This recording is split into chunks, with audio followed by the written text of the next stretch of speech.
जय हिंद दोस्तों, वंदे मातरम। आज की साइंस की कक्षा 10 की क्लास में आज हमको पढ़ना है प्रकाश का परावर्तन तथा अपवर्तन क्या होता है। तो प्रकाश का जो परावर्तन है और अपवर्तन है, तो भाई पूरा टॉपिक तो एक वीडियो में कवर नहीं हो जाएगा। तो क्या करना है, जो हो सकेगा तो इस वीडियो में प्रकाश के परावर्तन के बारे में, उसके नियम के बारे में बताया जाएगा। तो ध्यान दीजिए कि प्रकाश का परावर्तन क्या होता है, अच्छे से पढ़ना है। और जानते हैं कि यूपी बोर्ड 1 फरवरी में स्टार्ट होना है, ठीक है, फरवरी से एग्जाम है आपका। तो आपको अच्छे से मेहनत करना है और ये केवल रिवीजन की क्लास है, आपको अच्छे से रिवाइज करना है। इसमें जो रिवीजन कराया जाएगा आप अच्छे नंबर ला सकते, ठीक है। तो चलिए देखिए, सबसे पहले बात आती है कि प्रकाश क्या होता है। आपके सामने स्लाइड ओपन है, देख सकते हैं कि सबसे पहले प्रकाश क्या होता है, प्रकाश के गुण क्या होते हैं, ये इसमें बताया गया है। तो ज्यादा ध्यान नहीं देना इस पर, क्योंकि इसमें बहुत सारे गुण लिखे हैं। आपको प्रकाश बताया जाएगा कि प्रकाश क्या होता है।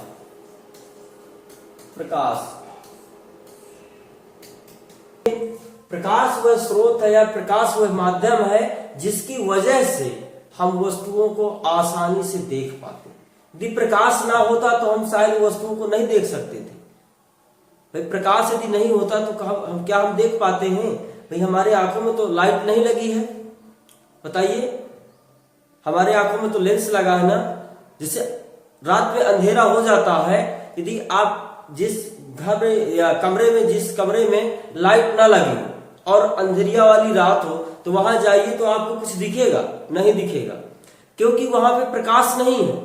जहां पे प्रकाश होता है वहीं पर हम देख पाते हैं। तो देखो, सीधी सी बात क्या है, प्रकाश वह माध्यम है जिससे हम वस्तुओं को देख पाते हैं, ठीक है। ये हो गई। प्रकाश के गुण क्या हो गए। अब क्या हेडिंग लगाना आपको, प्रकाश के गुण।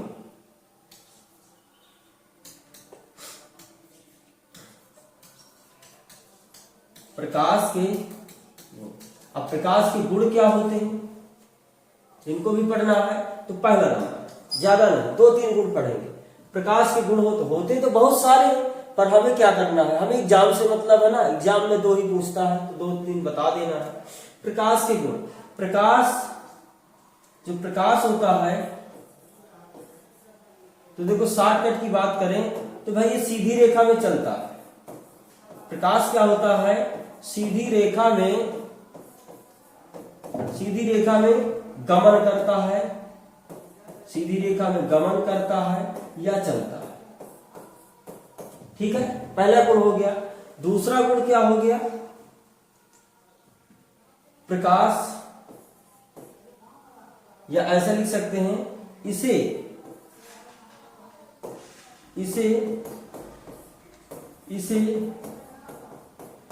फैलने के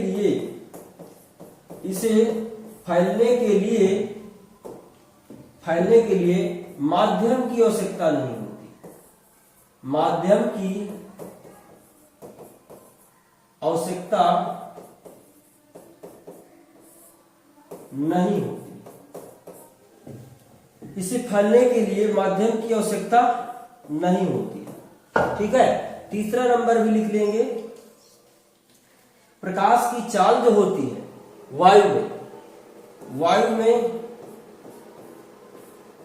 वायु में इसकी चाल, वायु में जब चलता है तो इसकी चाल भी कुछ होती है। भाई चलता है यदि, तो चलने वाली चाल, जैसे मोटरसाइकिल की चाल हो गई 60 किलोमीटर प्रति घंटा जाती है, ठीक है, और बस की चाल हो गई 40 किलोमीटर प्रति घंटा जाती है, तो ये भी चाल से चलता है। तो वायु में इसकी चाल 3 × 10⁻⁸ मीटर प्रति सेकंड, माइनस नहीं होती, सॉरी प्लस होती है। तो क्या होती है, 3 × 10⁸ मीटर प्रति सेकंड होती है, मीटर प्रति सेकंड होती है इसकी चाल, ठीक है। तो आपको केवल 3 ही गुण से मतलब है और 3 गुण याद कर लेना। इसके बाद प्रकाश का परावर्तन होता है और प्रकाश के परावर्तन के नियम होते हैं। चलिए नेक्स्ट स्लाइड में देखना है। देखिए, यहाँ पे बताया गया है कि प्रकाश का परावर्तन क्या होता है, ठीक है, और प्रकाश के परावर्तन के नियम क्या है। प्रकाश का परावर्तन। तो प्रकाश के परावर्तन के नियम के अनुसार लिखेंगे प्रकाश के परावर्तन के नियम के अनुसार, प्रकाश के परावर्तन के नियम के अनुसार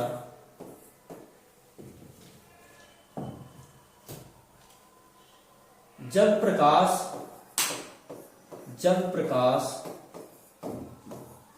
किसी चिकना पृष्ठ कहेगा, किसी चिकना, कोई चिकना जरूरी नहीं, ठीक है भाई, दीवार पर भी डालेंगे तो प्रकाश बिखरेगा वापसी आएगा, तो चिकना कह देते हैं। किसी चिकना पृष्ठ पर पड़ता है तो उसका अधिकांश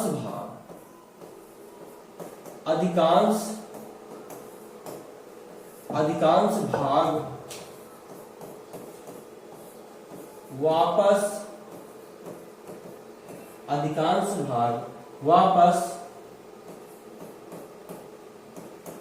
लौट जाता है, या अधिकांश भाग वापस लौट जाता है, या तो कहे अधिकांश भाग उसका परावर्तित हो जाता है। तो अधिकांश भाग लौट या परावर्तित हो जाता है। इस घटना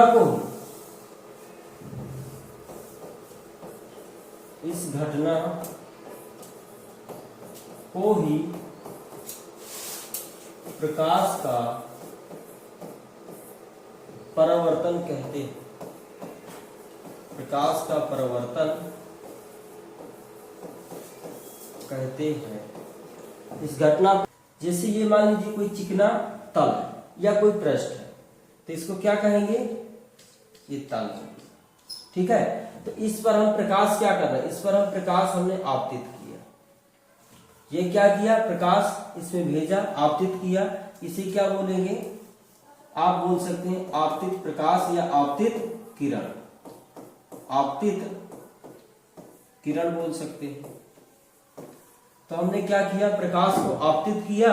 अब यही प्रकाश जब किसी दीवार से मान लीजिए किसी तल से टकराएगा, तो क्या इसका देखो वापसी तो होगा अधिकांश भाग, भाई इसमें तो तल पे तो समान ही जाएगा, ना तो दीवार पे समा जाएगा, कुछ ना कुछ टकरा के जाएगा, ठीक है। तो ये जो वापसी होता है इसको कहा जाता है, किरण को कहा जाता है परावर्तित किरण। क्या कहा जाता है, परावर्तित किरण कहा जाता है, ठीक है। और ये घटना को, जो घटना हो रही है, इसे ही प्रकाश का परावर्तन कहा जाता है। अब बात आती है क्या, प्रकाश के परावर्तन के नियम। तो प्रकाश के परावर्तन के नियम क्या होते हैं, प्रकाश के परावर्तन के नियम, परावर्तन के नियम, सतवीर बताओ क्या होते हैं, पहले लिख लेते हैं। प्रकाश के परावर्तन के दो नियम होते हैं। हाँ, प्रकाश के परावर्तन के दो नियम होते हैं। पहला नंबर होता है, पहला नंबर क्या होता है, चाहे इसको पहला देखो आगे पीछे लिख सकते हैं, पहला दूसरा इसमें कोई डिसाइड नहीं है। तो देखो क्या लिखना है, आपतित किरण, आपतित किरण कामा परावर्तित किरण, परावर्तित किरण तथा अविलंब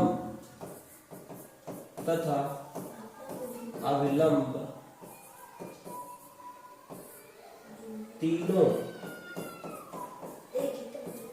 क्या होते हैं? तीनों एक ही तल में होते हैं। तीनों एक ही तल में होते हैं। पहला नियम हो गया। दूसरा की बात करेंगे।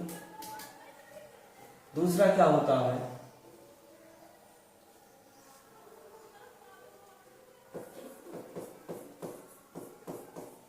आपतन कोण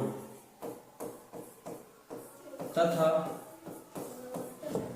परावर्तन कोण। आपतन कोण तथा परावर्तन कोण बराबर होते हैं। ठीक। दूसरा नियम ये होता है, शॉर्टकट में इसे लिखेंगे तो I बराबर R ऐसे लिख सकते हैं। ठीक है, चित्र के माध्यम से समझ में आ जाएगा पहला नियम क्या होता है, दूसरा नियम क्या हो सकता है। इसको आगे पीछे हम लिख सकते हैं। इसको पहला भी बना सकते हैं और इसको दूसरा भी बना सकते हैं। आगे पीछे लिख सकते हैं, कोई दिक्कत नहीं। तो चित्र से समझते हैं। जैसे हमारे पास ये कोई तल है, ठीक है, तो इस पर ये प्रकाश की किरण आई और टकराने के बाद प्रकाश की किरण ऐसे वापसी होती है, तभी तो कहेंगे ना कि प्रकाश का परिवर्तन है, घटना है। इस घटना को प्रकाश का परिवर्तन कहते हैं। तो ये क्या होता है? तल होता है। क्या होता है? तल होता है। ये क्या होता है? प्रकाश की किरण होती है। इसे क्या बोलते हैं? आपतित किरण। क्या बोलते हैं? आपतित किरण। ठीक है, और इसे क्या बोलते हैं? परावर्तित किरण बोलते हैं। परावर्तित किरण बोलते हैं। आपतित किरण हो गई, परावर्तित किरण होगी। प्रकाश ऐसे गया और ऐसे वापसी निकल गया। अब ध्यान दो, जहां पर ये टकराया, जिस जगह पर टकराता है, तो यहां पर एक अभिलंब का निर्माण होता है। ये क्या होता है? अभिलंब होता है। इसे क्या बोलते हैं? अभिलंब। और ध्यान देना, अभिलंब जहां पर भी होता है हमेशा 90 डिग्री पर होता है। देखो, इस तल से 90 अंश के कोण पर है। यहां से तल से ऐसे 90 अंश के कोण पर है, इधर भी 90 अंश के कोण पर। तो तल से कितने डिग्री पर है? 90 डिग्री पर।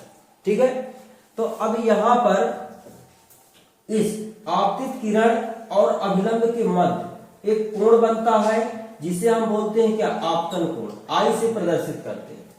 और इसके भी मध्य अभिलंब और परावर्तित किरण के मध्य भी एक कोण बनता है, जिसे हम क्या बोलते हैं? परावर्तन कोण, और आर से प्रदर्शित करते हैं। तो आई को क्या बोला जाता है? आई को बोलते हैं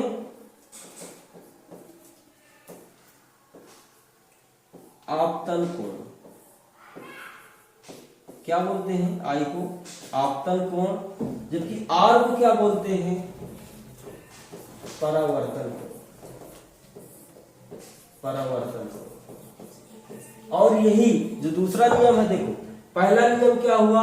आपतित किरण, परावर्तित किरण तथा अभिलंब तीनों एक ही तल पर होते हैं। आपतित किरण हो गई, परावर्तित किरण हो गई और अभिलंब हो गया, तो तीनों एक ही तल पर है कि नहीं है? और दूसरा नियम क्या है? आपतन कोण तथा परावर्तन कोण बराबर होते हैं। जो आई का मान है और आर का मान है, तो दोनों क्या होता है? बराबर होता है। तो ये होता है परावर्तन और परावर्तन के नियम। ठीक है, तो इस वीडियो में आपने क्या पढ़ा? प्रकाश पढ़ लिया, प्रकाश के गुण पढ़ लिए, प्रकाश का परावर्तन पढ़ लिया और प्रकाश के परावर्तन के दो नियम पढ़े। ठीक है, तो आपको हाई स्कूल का कक्षा 10 का रिवीजन क्लास करना है, तो इस वीडियो को देखना ना भूलिए। ठीक है, और क्या करना है? अच्छे से इसको रिवाइज करना है, क्योंकि ये मोस्ट इंपोर्टेंट है। जो प्रकाश का परावर्तन है, प्रकाश का अपवर्तन है, तो कक्षा 10 के लिए, बोर्ड एग्जाम के लिए मोस्ट इंपोर्टेंट है। इसको पढ़ के जाइएगा, आएगा बिल्कुल जरूर। ठीक।